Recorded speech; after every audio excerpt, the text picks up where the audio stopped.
नमस्कार, मैं ओम प्रकाश सस। काफी दिनों बाद हम लोग बात विभाग करेंगे और बात विभाग में आज हम चर्चा करेंगे सिर्फ और सिर्फ एक विषय पर, मजदूरों की हालत पर। देश में मजदूरों की हालत क्या है? दरअसल हाल के 3-4 दिनों के अंदर जो दुर्घटनाएं हुई हैं और जिस तरह से मजदूरों की मौत हुई है, उसे लेके मन इतना द्रवित था कि बात करने की स्थिति नहीं बन पा रही थी। आज बात करने की मजबूरी हो गई। स्थिति तो नहीं बनी, आज बात करने की मजबूरी हो गई जब सुबह सुबह ये सूचना मिली कि बिहार में और 9 मजदूरों की मौत हादसे में हो गई। ये मजदूर बाहर से आ रहे थे और किसी ट्रक लदे छड़ से ये दुर्घटना हुई है और 9 लोगों की मौत हो गई। अगर इस 4 लॉकडाउन की अब तक की मियाद को जोड़ दें तो लगभग 150 मजदूर मरे। 38 पहले लॉकडाउन में मरे थे, पहले नहीं बल्कि दूसरे लॉकडाउन में, और उसके बाद 96 का आंकड़ा था, और आज ये 9 जोड़ दें तो ये लगभग 150 के करीब पहुंच रहे हैं। ये तो घोषित आंकड़े हैं। जो रास्ते में बीमारी से मर गए, थक हार कर मर गए, उनकी बात छोड़ दें तो सीधे सीधे इन मजदूरों की मौत को हम किस रूप में देखें, कहना मुश्किल है। मजदूर जो हर आदमी की जरूरत है, हर आदमी की जरूरत मैंने इसलिए कहा कि जो शहरों में रहते हैं, जो गांव में भी बड़े लोग हैं, बड़े मतलब समृद्ध और धनाढ़ के लोग हैं, उनको भी मजदूरों की जरूरत है। लेकिन मजदूरों की हालत किसी ने नहीं समझी। सबसे बड़ी चीज कि जिस सरकार पर भरोसा था मजदूरों को, उन सरकारों ने भी उनके बारे में तनिक नहीं सोचा। एक तो पहली चूक हुई सरकार से, केंद्र सरकार से, कि उन मजदूरों को लॉकडाउन के 4 घंटे पहले तक ये जानकारी नहीं थी कि अब ट्रेनें नहीं चलेंगी, अब वाहन नहीं चलेंगे। वो घबरा गए। उनकी घबराहट की वजह क्या थी? आप कहेंगे कि मजदूरों को वहीं रहना चाहिए था, मजदूरों को किसी भी हाल में सुरक्षित रहते वहां। लेकिन आप कल्पना कर लीजिए कि एक मजदूर जो ट्रक पर लोडिंग अनलोडिंग का काम करता है, एक मजदूर जो किसी इमारत के निर्माण में सीमेंट, गारे, गिट्टी का काम करता है, छड़ का काम करता है, एक मजदूर जो किसी हलवाई की दुकान पर कप प्लेट धोने से लेके उसकी मिठाई बनाने का काम करता है। अगर लॉकडाउन में उनकी दुकान बंद हो गई, उनके काम बंद हो गए, तो उन मजदूरों को खाने के पैसे कहां से आएंगे, इस पर किसी ने विचार नहीं किया। विचार किया जैसे नीतीश जी ने कहा कि हम 1-1 हजार रुपये सबके खाते में भेजेंगे। नीतीश जी का इमेच्योर डिसीजन था कि 1-1 हजार रुपये हम खाते में भेजेंगे। आप कल्पना कीजिए कि जो मजदूर ईंट, गारे, बालू का काम करता है, जो हलवाई की दुकान में प्लेट धोने से लेके सफाई का काम करता है, जो सड़कों पर झाड़ू लगाता है, जो दरवान का काम करता है, वैसे कितने लोगों के पास मोबाइल कि में इंटरनेट एक्सेस करने, यानी लिंक खोल के अप्लाई करने की क्षमता होगी। और उन्होंने कहा कि मैंने इतने पैसे भेज दिए। पहले से आपके पास कोई डाटा था नहीं, आपने भेजा, कैसे भेजा, आपके अफसरों ने कैसे कहा, ये बिल्कुल अविश्वसनीय बात है कि अगर ऐसा हुआ भी होगा तो लोगों ने अपने परिचितों को जो शहरों में रहते हैं, उन्हीं लोगों से लॉकडाउन में फंसे होने क्या कहीं आग्रह मंगा लिया हो तो कोई आश्चर्य नहीं। क्योंकि ऐसे अवसरों पर बड़े बड़े घोटाले होते हैं जो बाद में इनकी परतें हटती हैं, उनकी हकीकत सामने आती है। इसलिए मैं कहता हूं कि ऐसे अवसर जब आते हैं तो गिद्ध भी मड़राते हैं। बिहार में बाढ़ की जब स्थिति आती है तो ऐसे ही लूट मचती है। जब भी कोई आपदा आती है ऐसे ही लूट मचती है। तरह तरह के लूट के तरीके खोज लिए जाते हैं। क्वारंटाइन सेंटरों पर जो हंगामे हो रहे हैं, जिसके लिए दावा करते हैं कि देश भर में तारीफ हो रही है, जी का दावा है कि देश भर में बिहार की इस बात की तारीफ हो रही है कि ब्लॉक लेवल पर उन्होंने क्वारंटाइन सेंटर बना दिया। क्वारंटाइन सेंटरों पर जो क्वेरल हो रहे हैं, दरअसल उसको क्वेरल सेंटर कहें, लड़ाई का अड्डा कहें, झगड़े का अड्डा कहें, कि सुबह भात सब्जी मिल गई तो फिर शाम को मिलेगी, दिन भर किसी को कुछ नहीं मिलेगा, वो भी कई दफा नहीं मिलती है। ये स्थिति है। कई जगह हंगामे की सूचनाएं, खबरें आती रहती हैं, आप सबको पता है। तो सरकार ने पहली गलती की कि लॉकडाउन बताया नहीं।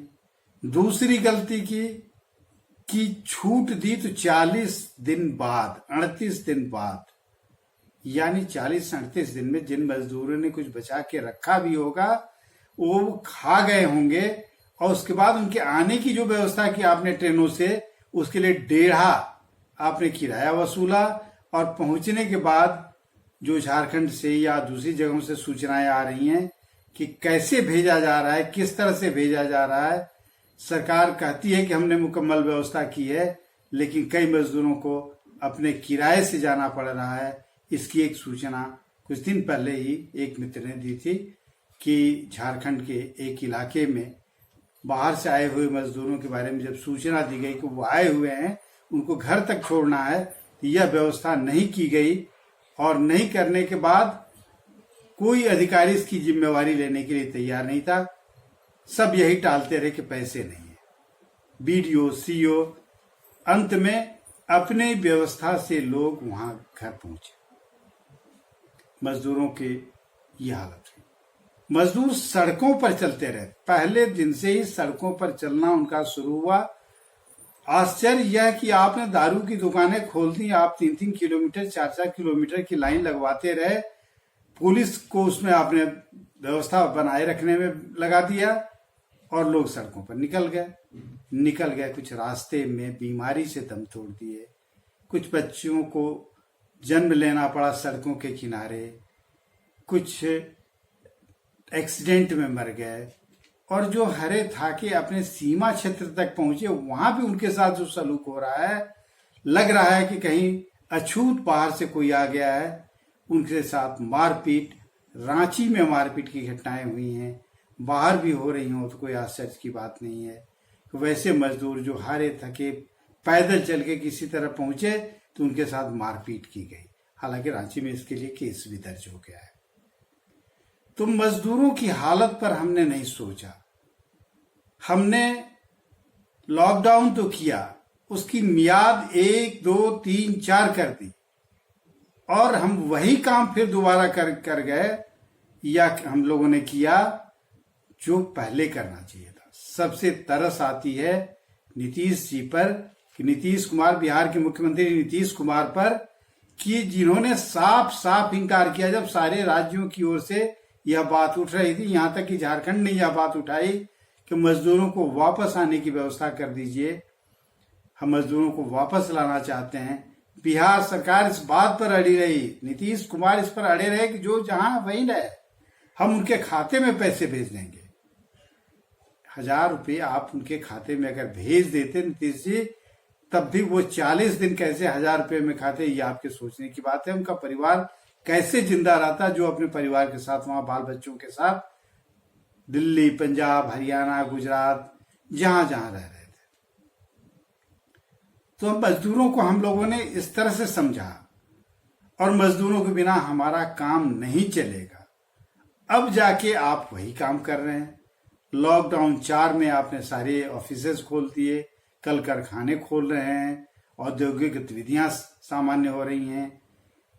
तो अगर ये पहले हो गया होता या दूसरी लॉकडाउन के दौरान ही हो गया होता, तो शायद सड़कों पर ये हादसे नहीं होते जो 25 ट्रेन से कट रहे हैं, कोई एक्सीडेंट में 25 लोग मर रहे हैं, कहीं 9 लोग बिहार में मर रहे हैं, कोई सड़क पर मर रहा है। जगह जगह ये हादसे नहीं होते। लोग कमाने गए थे, लोग भागने नहीं गए थे। यह सच है। सबको ये जानना चाहिए कि जो भी मजदूर अपना घर द्वार, अपना संसार छोड़ के अगर कहीं गया था, परदेश गया था, तो वह कमाने गया था। उस कमाई से वो अपना पेट भरता था, अपने बाल बच्चों का पेट भरता था, उनके बेहतर भविष्य के बारे में सोचता था, लेकिन हम लोगों ने तो उनको खेत की मूली से भी बदतर हालत में समझा, और इस कदर समझा कि उनको छोड़ दिया, वो सड़कों पर चलते रहे, पैदल चलते रहे।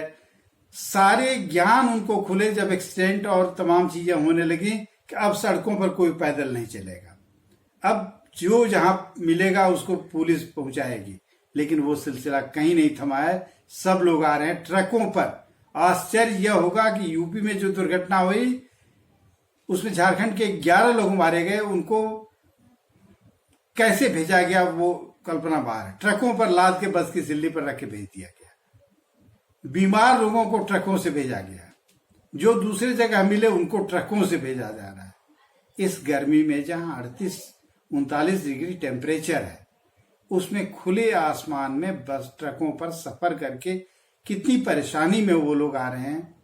लेकिन उन मजदूरों को अगर वही रोजगार आपने दे दिया होता जो आज कर रहे हैं, या 40 दिन का ही मामला था, 40 दिन तक वो अपने किराए के घर में रहते, उनके रहने की व्यवस्था आपने कर दी होती, उनके खाने की व्यवस्था कर दी होती, तो शायद ये लोग नहीं आते। जो 30 लाख बिहार दावा करता है और 10 लाख झारखंड दावा करता है, ये 40 लाख मजदूर उन शहरों में ही रह जाते जो अलग अलग शहरों में थे। किसी एक शहर पर ये 40 लाख का बोझ नहीं था। ये सूरत पर था, ये हरियाणा में था, ये पंजाब में था, ये यूपी में था, ये मध्य प्रदेश में था, ये राजस्थान में था। ऐसे लोग बिखरे हुए थे, लेकिन आपने उनके आने की इजाजत भी दी, आपने उनको निजी वाहनों से आने की इजाजत दी, आपने उनको ट्रेनों में आने की इजाजत दी, सिर्फ इसलिए कि 40 दिन तक बचे खुचे पैसे अगर उन्होंने खाने पीने जीवन को बचाने में खर्च किए तो 1.5 किराया आपने वसूल लिया। और नीतीश जी ने और हास्यास्पद बना दिया कि अब जो आएंगे अपना किराया लगाएंगे और उनको हम क्वारंटाइन सेंटर में रखेंगे और उसके बाद 1000 रुपये और ऊपर से 500 रुपये 1500 रुपये देंगे। बेचारे मजदूर हैं, मजदूरों की हालत पर आप इस तरह सोचते हैं ये मजदूर आपकी तस्वीर बदल देंगे, आपकी तकदीर बदल देंगे। या राजनेताओं के लिए सीधा सीधा संदेश है कि विपक्ष इसका लाभ लेता है या लेने की कोशिश करता है तो ये कोई नाजायज नहीं है।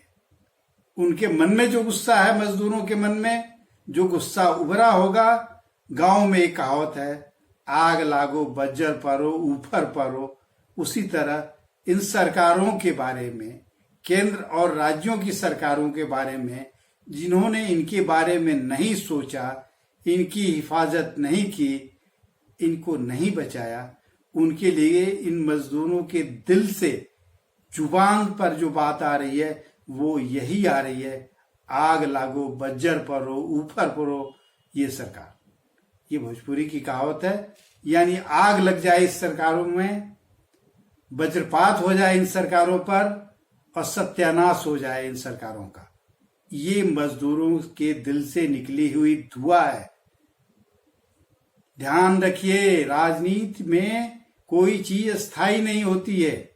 राजनीति किसी की, अगर जनतंत्र है, लोकतंत्र है, तो लोकतंत्र में एक एक आदमी का, उस मजदूर का भी उतनी ही हिस्सेदारी है जितना किसी सफेद कॉलर वाले की हो सकती है। तो कब आपकी तकदीर बदलने, कब आपकी तस्वीर बदलने, कब इनका शाप आप पर पड़ जाए, कोई आश्चर्य की बात नहीं। कई दिनों के भीतर मन में जो उबाल था, और इस उबाल को हवा, जो मैं भी भोजपुरी की कहावत सुना रहा हूं, यह फोन पर किसी लौटे हुए परिवार की एक महिला से हुई बातचीत में ये 3 शब्द आए थे। जब मैंने पूछा कि सरकारों ने कुछ मदद की कि नहीं, बिहार सरकार ने 1000 रुपया भेजने की बात कही थी, दिल्ली सरकार, केंद्र की सरकार, मोदी जी की सरकार ने आप लोगों के लिए आने का इंतजाम किया, तो उस महिला का एक ही वाक्य था, आग लागो बज्जर परो ऊपर परो। इन सरकारों के बारे में उसके अंदर की जो दुआ थी, इसे साफ कहें या दुआ कहें, आप समझ लें। आज की बात विभाग में दिल द्रवित है। बहुत मैं नहीं कुछ कर सकता हूँ। इतना ही, फिर मिलेंगे। नमस्कार।